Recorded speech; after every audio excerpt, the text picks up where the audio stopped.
right here in the Dean Project house, we appreciate animation, okay? We think that drawn cartoons are the fucking sickest thing in the goddamn world. And you know what's even sicker than that? Being part of a cartoon, okay? And a cartoon that I didn't have to make. Because if you know me, you know I went to school for animation, and I don't do a whole lot of animation because I find it grueling and mind-numbing, and I do appreciate the people that do that kind of work. So right now I'm going to be talking about a cartoon that a friend of mine created, and he asked me if I wanted to be in it in the end credits as a part of a song or something. So I did it. It's happening. We're doing it. My name is Dan. We got Munchie, the straight edge Nutcracker, over here. We're the Dean Project. You know who we are. We're going to be talking to Michael Cosh, creator of Arthur Zedfingers. Now, the premise of this cartoon, people, is very creative, okay? And you should watch all the episodes, but the most recent episode is the one that we're talking about in this here interview. Recording. Okay, so here we are. We're in the conversation right now. I'm here with my friend Michael Cosh, who I met, I don't know, maybe like 12 or 13 years ago. I don't remember. 2008 probably. Does that sound about right to you, Mike? That sounds about right to me, yes. I think, I'm ashamed to say it, but I still think I remember your partner number. I'm not going to say it out loud right now, but out of all the partner numbers that I've ever put into the till for a partner beverage, yours for some reason is still a pattern in my brain. I wonder if I can remember it. Shoot. Oh, yes, I've got it now. You got it? Yeah. It took me a while, because me and Kate, who, yeah, she worked at our store as well. Her and I both had very similar partner numbers, so I get ours mixed up sometimes. Okay, yeah, true. Oh, yeah, I forgot about Kate, actually. Yeah, good memories there. But we're not here to talk about Starbucks past. No. We're here to talk about the cartoon that you made that you asked me to be a part of by song form, which I was so stoked to be a part of. So Michael, who is Arthur Zedfingers? Arthur Zedfingers. Wow, this is a bit of a journey because there's been different incarnations of Arthur Zedfingers. In high school, Arthur Zedfingers goes back a long time. Arthur Zedfingers is a character I came up with, I think, in grade 10. Okay. I was just kind of like my alter ego for, like, I was Arthur Zedfingers, and he was almost like a pirate. And he Right. went around saying stupid things and annoying people. Okay. And then it became, there was kind of two different variations of Arthur Zedfingers. There was that one, and then in my head, Arthur Zedfingers was also this washed-up supervillain that I started doing, even in the days before blog space. It was like MSN Messenger. You remember that? Oh, I sure do. I was an avid MSN Messenger-er. Mm-hmm. And I look forward to the day when we can explain to the Gen Zs what this is like. In my day, you had laugh out loud was the only shorthand we had. But so they used to have it was essentially a version of a blog, like my MSN space. It was even before MySpace, but it was a place where you could, like, post stories and pictures and stuff. Yeah. And so I used to do these short stories about, like, a day in the life of Arthur Zedfingers, from his point of view as a blogger, just like Okay. and people found it funny, and people would ask me, like, when's the next episode coming out? And I remember my friend Dave, he was at university, and he was talking about how, like, one of his university buddies was, he got Dave to ask me when the next episode was coming out. I'm like, this is somebody I don't even know, and they're excited to see it, so maybe I'm onto something here. Yeah, that's always such a cool feeling. I love that feeling when you're like, hey, I put out a thing, and some stranger is like, hey, I like that thing, I want more of that thing. That's it's a really rewarding feeling for sure. Yeah. But then Arthur, I don't know, it just kind of, I knew that, one day I wanted to turn it into a cartoon if I ever got around to it, but I was working on so many different things. Like, In that time, I wrote like 3 screenplays, 2 novels, a bunch of animation pictures that didn't go anywhere. Right. And it's like one day I'm just like, you know what? Fuck it. I'm gonna buy an art tablet. I'm gonna learn Toon Boom Harmony, and I'm just gonna animate it myself. Damn right. Yeah. So like the first Arthur Zedfingers that I came in contact with they were still all voiced by you, and I loved all the voices, but they were like the animatics, where there wasn't that like detailed animation going on, but it was still story driven. So what made you want to kind of take that next step with Arthur? Because going from the animatic stage to a full-fledged animation like show with a premise and everything, that's kind of a commitment. What made you go, okay, Arthur Zedfingers is going to be my like big project commitment right now? Yeah. I guess the summary of a lot of smaller things happening. Like I started doing that because I used to love drawing. Like, you remember my Sinister James cartoon? I sure do. And that was had a lot of fun doing that, but drawing was changing, and like I know nothing about digital art. I want to check it out. So I just started messing around with that. Really is nothing more as a way, because I had all this canon for the character Arthur Zedfingers in my head. And that was my way to, okay, well, if I'm saying I'm doing a YouTube series, that gives me personal motivation to keep working on it. Mm-hmm. And, it worked. Like, I like looking back at those episodes, and each one is getting a little bit better. I'm actually using colors in some of them, and then so it was that, like, after episode 4, the next step was, okay, well, I know I want to start animating this. And although part of the catalyst for that was I was trying to sell, I've got a couple other animated pitches that I've been working on that are just, storyboards and character turnarounds and stuff like that. And I was trying to present them at TAFE, the Toronto Animation Festival International. Yep. But I was getting beat out by people who had animated trailers that they had done on their own. Mm-hmm. So I'm just like, you know what? It's time I jump into that league. I want to be doing that now. Yeah. So Arthur Zedfingers, I think, in my mind, is always kind of a practice for warming up to some of these bigger pitches, but it's also a huge part of something I like to do. Got it. Because later on, after I had like a couple questions I was going to ask, but then I was going to ask about like plans to pitch to networks or studios or whatever, but that kind of like answered all those questions without me even having to ask them. So thank you for doing half my legwork. That's amazing. Hey, you're welcome. But one thing that that I loved about the latest episode anyway, other than like the voice acting and the fact that it was full color and animation and all that, but like the camera movements were done in all the right, smart, most bestest ways for storytelling. Like when a camera would move past a character to reveal a character speaking. That's something very creative that I wouldn't have even thought of doing. And I went to like school for animation and all that sort of stuff. So I thought from like a technical perspective, especially, and it wasn't just a camera movement for a camera movement's sake. It told the story and it helped like keep interest in the episode. So with all of those like technical aspects, I think being expertly applied, in my opinion, what sort of like research went into that? Because you said you didn't really study animation, you didn't really have that sort of background, but animation, especially for a one-man project, is a huge undertaking. So like what was researched, what was your inspiration, and how did you go about learning the concepts and then applying them to this story?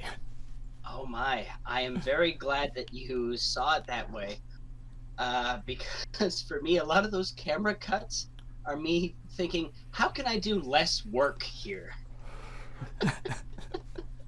Okay, yeah, so, perfect. Yeah, a lot. Like I ran into that mistake in the opening sequence, or I guess not the intro sequence, but when the neighbor Denny is approaching the house, facing the camera, holding a box of junk that he just got from the dump, I spent like 2 days designing that walk cycle. Right. And then I added in like, this would look better if he zoomed in on him and the camera followed him. And then I realized that cuts off the legs. Right. That destroys. And then I realized I can, instead of doing walk cycles, I can just do this. Yeah. The camera. Yeah. So I don't have to put the damn legs. Oh yeah, no, for sure. That's such an old school walk cycle trick, for sure. Screw the legs, because that's all the animation work in a walk cycle, and all you need to do is have like the head bob or whatever kind of other secondary animation that goes into a walk cycle, and yeah, fuck the legs. Screw that.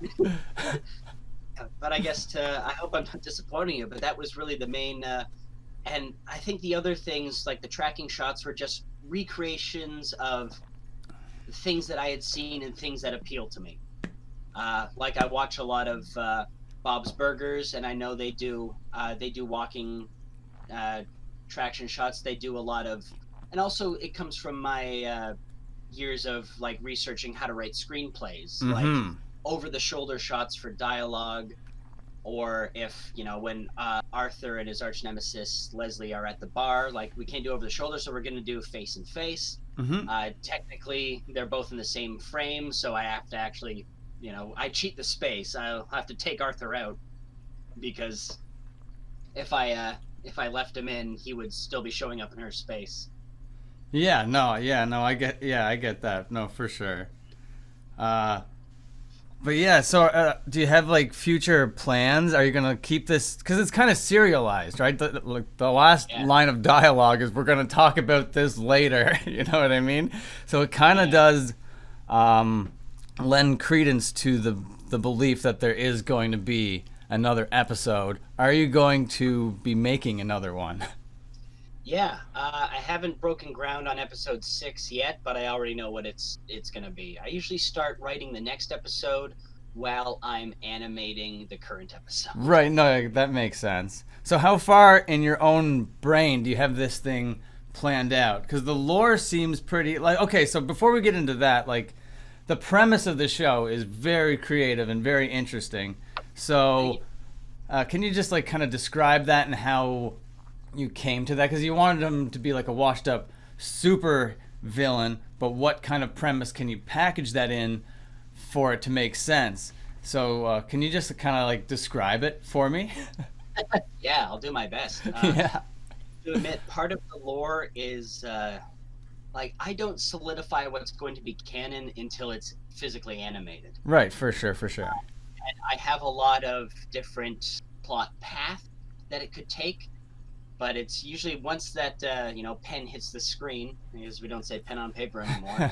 That's the moment where like the canon gets like, okay, this is minted, this is what it is now. Okay, gotcha. Yeah. But I have plots for years. This could, I intend to keep progressing the plot as it goes on for YouTube. I'm hoping for the next one I can actually maybe start hiring some Toon Boom help, so I can produce more than one episode every 11 months. This one took me. Right. Okay, so that was going to already be one of my questions was, are you going to like, because when it comes to animation, the people that write and design and do the, they create the Bible for the show, they're not necessarily the ones animating the project. You know what I mean? All of that work is sort of outsourced. Like the way that you kind of came to me and other musicians and other voice actors to be a part of your project, the same kind of concept would be applied to finding like an animation studio to just send your storyboards to, and then they send it back to you. Yeah. Is that something that you want to do? But that's like pricey to do such a thing. Yeah, no, I wouldn't be able to do that until I was picked up by a studio who Yeah.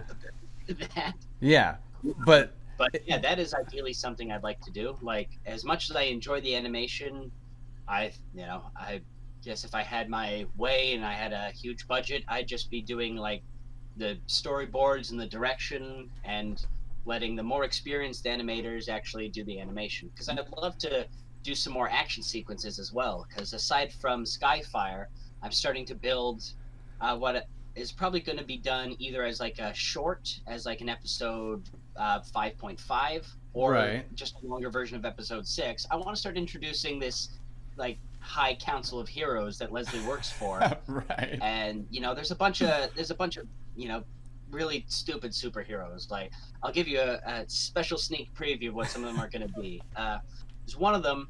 He's called Conchronaut. Okay. He's a construction worker who tragically fell asleep on the job, and while he was sleeping, his hands fell into 2 buckets of concrete, which solidified on his hands, making him the Conchronaut. And he mostly just does PSAs around the community for workplace safety. Okay, perfect. Yeah, no, I love that.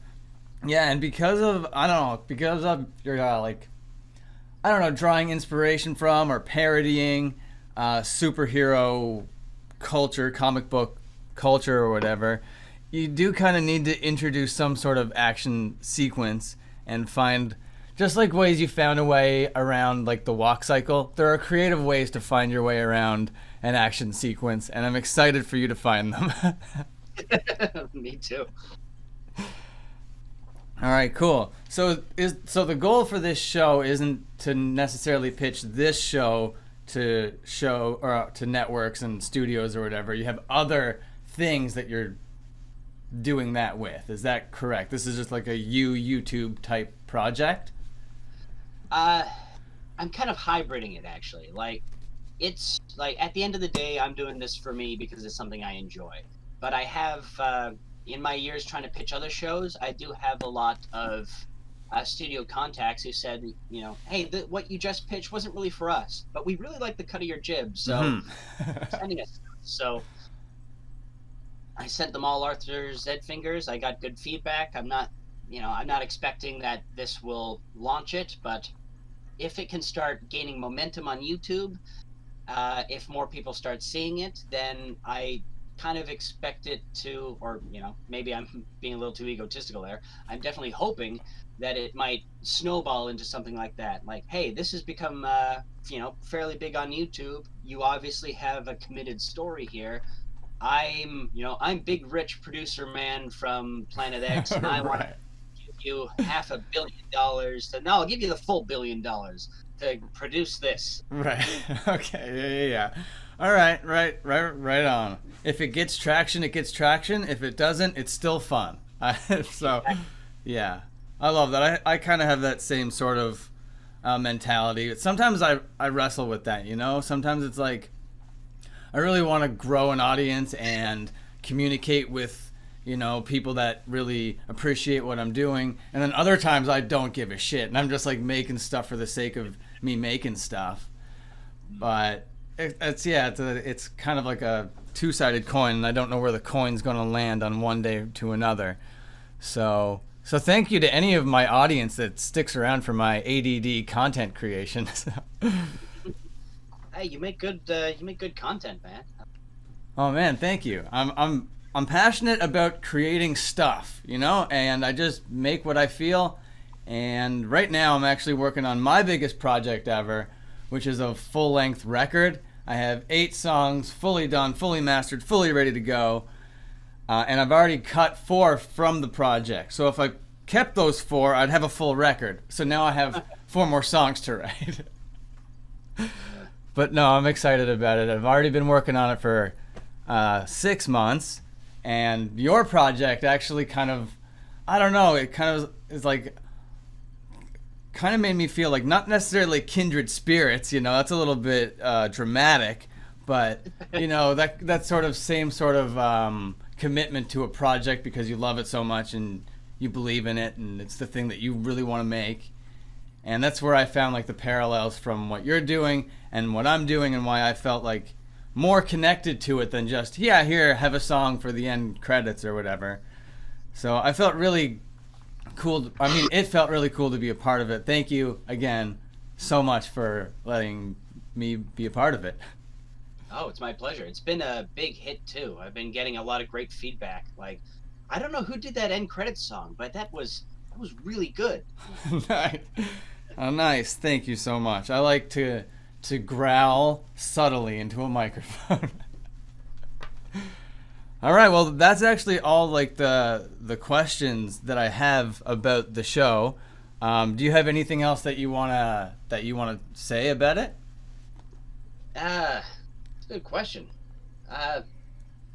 Nothing that I don't think has already been covered, other than, thank you very much for your interest in it, and I hope it's something that your audience gets a kick out of.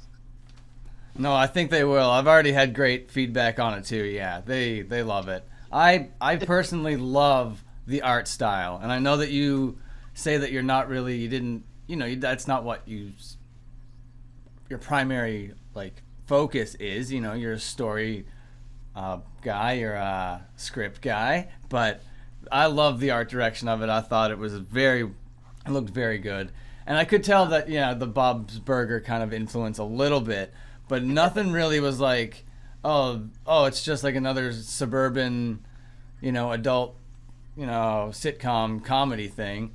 Because the premise is so fresh and cool, and I love it so much. So, with all of that blabbing being done, where can the people find you on the internet? Where can they watch this thing? I'm going to leave a link down below, but say your stuff. Do you have any plugs? Yeah. Actually, friends of mine have been grilling me on this as well. They're like, hey, you should have more like external links on the end of your YouTube thing so people can see more. I'm like, I don't know how YouTube works. I just want to create stuff. Yeah, no, I know. Create things, but people need to find where they can. I mean, people need to know where they can find you, and that's what you're going to tell them right now. What would those links be, hypothetically, Michael, at the end of your YouTube video? It would just be YouTubing Arthur, Arthur, Zedfingers, Zedfingers, not Z-fingers. Okay. It's just an obscure name that really nothing else comes up. Yeah, that's the YouTube username as well. Arthur Zedfingers. Arthur Zedfingers, Arthur Zedfingers, Arthur Zedfingers. Okay. I love it. That was a great plug style. I think I might adopt some of what I just observed into my own game. Oh, Michael, thank you so much. I'm going to be turning off the record thing, but hang around for a second, would you? Absolutely. All right, cool. I hope you enjoyed that interview, bro. It was my first interview ever, so I know it was a little bit awkward, and I know it was probably hard for you to get all the way through it, but I'm glad that you did. Here you are, the end of the video. Hit like, hit subscribe, hit bell, hit always. Do all the things to the YouTube videos that you could possibly do, okay? Do that here. My name's Dan. Over here we got Munchie the Straight Edge Nutcracker. We're the Dean Project. Follow the links below if you want to watch the full episode.